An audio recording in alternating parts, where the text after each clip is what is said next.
We're speaking with Eric Christianson. He's a contracting specialist with the Air Combat Command. That's the Air Force, right? Correct, sir. All right, so give us a little bit of a scope of what it is you cover as a contracting specialist. So I work through the Air Combat Command at the Joint Warfare Analysis Center in a SCIF. We buy analytic tools and simulations to help with our warfighter. So software. Software and tools. And tools, all right. So, and not you, specific software. But I wanted to ask you about what you spoke about here at NCMA, and that's cost estimating. correct. I mean, the average person thinks of a cost estimate as, no, that should cost about $10. It's a little bit more complicated for the Air Combat Command and federal procurement in general, isn't it? It is. Tell us more. It's a fairly loosely regulated FAR requirement, right? So it doesn't actually show up in anything other than construction contracts, which is hilarious because I work mainly in services and acquisitions, right? But government cost estimates really are required there for planning. It helps us determine fair and reasonable.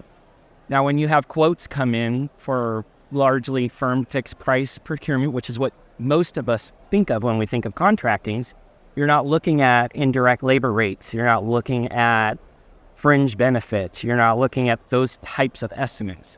Like you would be in construction. Or large services acquisitions. Right. You don't know what your costs are going to be. You get an estimate of your cost. Your contractor doesn't know what the cost is going to be, and all the risk is different. On an FFP contract, the risk is with the contractor. So if they can't perform to the price, the government doesn't care because the contractor gets to take the risk. In a cost environment, the government takes all the risk on. So this is where you kind of get into like the F-35 programs that I'm sure we've heard about Oh, yes, indeed. in the news, right? That's where the costs are so different because you don't know what they're going to be until you're into the acquisition. So we manage costs through reporting and whatnot, but the indirect costs are subjected to individual contractors. We can't estimate other than for historical analysis and whatnot, but everybody's different. And it's really difficult because each agency gets to check or determine their own policy on how they do their government cost estimates. There's not a defined, it's kind of like GAAP, Sure, right? sure.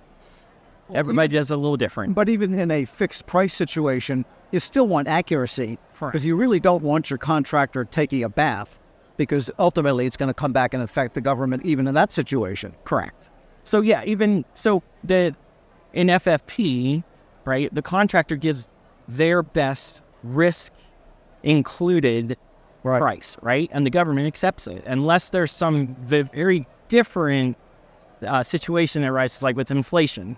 As long as the right clauses are in there, they can ask for an increase if it's justified. The government has to accept it, of course.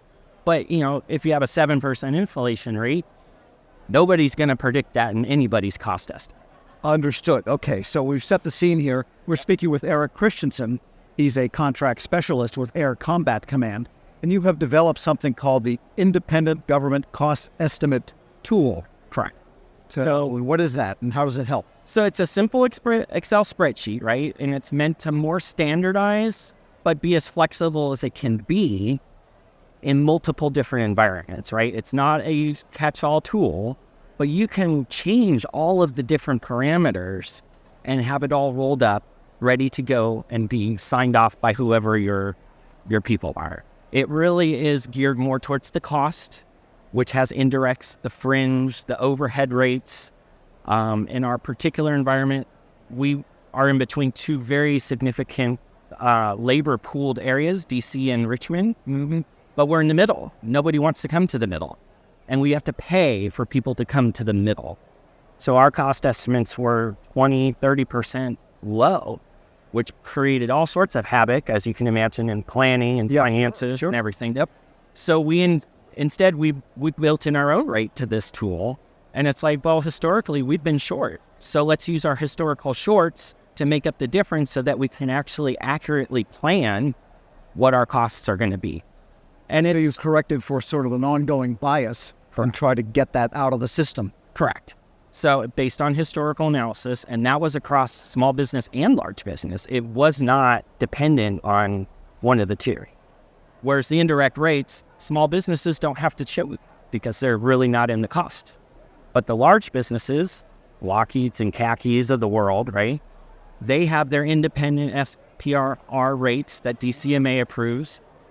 Those are great. It helps us standardize. But when you go to a small business, there is no standardization. It's kind of the wild, wild west stuff. All right, so using this tool, you've seen some tangible results. Tell us about some of them. Yeah, so we have definitely came back from the 20s to 30s to up to 50% off, and we're averaging right around 5. But again, that's within our normal margin of fair reasonable. You know, most agencies will set their standards, and you know, most people, even 10% can be a reasonable margin of error, right? Right. You just don't know what they're going to go after. They could go out and get you interns, and you were expecting for, you know, PhDs or vice versa. As long as they can justify the cost, it's fine. Right, so this is a tool in which the vendor data is entered as part of it, and sounds like it goes a layer deeper than maybe the older way. So vendor data is used as a historical, right? Which DCAA will actually tell you, beware of historical. Right, yep. Ironically enough. No guarantee of future performance, right? Exactly. It's like, well, that's where inflation, right? You capture the historical inflation costs in your inflation rates year over year, right? And then what we also did was make sure that the market research report, right, flowed into the IGCE, which never was a guarantee to happen, right? So now that the market research report is looking at the same labor categories, it's looking, you know, it's including all the assumptions and justifications. There's so much more defensible when we have to go to contract clearance at our higher levels, especially for the higher dollar programs, that we can say, well, we got these at the rates were from here, they were justified through here, historically this is what we've paid, so this is how we're determining fair ROEs. And this tool is available to anyone in government that would like to download it. It's available on the NCMA website in the sponsorship program, and it's free to use, it's unclassified, and we just developed it ourselves. You can take the tool and manipulate it however you want. The cells are all open, and hey, get back to me if you can improve it, because, you know, this is education, right? All right. Eric Christianson is an Air Combat Command contracting specialist. Thanks so much. No, thank you. I appreciate it. You bet. Bam.